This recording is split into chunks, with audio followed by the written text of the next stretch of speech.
Saudi আরবটা হচ্ছে যে আর আগের মতো সৌদি আরব নাই। এখন হচ্ছে যে আপনার চোর বাটপারে ভরে গেছে। বিশেষ করে হচ্ছে যে আপনার রিয়াদ যে শহরটা আছে, এই শহরটাতে তো কিছুদিন আগে একটা নিউজও হয়েছিল যে এখানে ছিনতাইকারী বেড়ে গেছে এবং মানুষে উঠাইয়ে নিয়ে যাচ্ছে। প্লাস হচ্ছে ভিডিও দেখাচ্ছিল।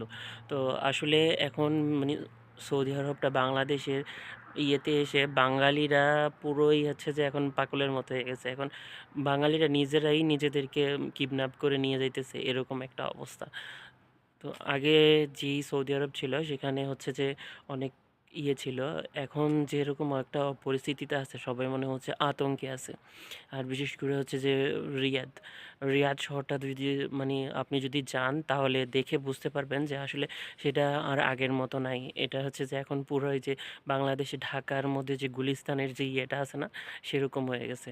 তো এই হচ্ছে যে অবস্থা আর কি। আর সৌদি বাংলাদেশিরা যেখানেই যায় সেখানেই হচ্ছে যে পুরো একবারে বস্তি বানায় ফেলে।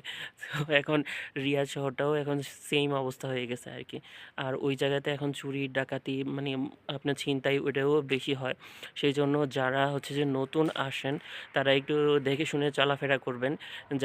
যাতে করে হচ্ছে যে এইসব এলাকা বা আপনারা আগে জানবেন, যে বুঝবেন যে এইসব এলাকায় গেলে কীভাবে কী করা লাগে।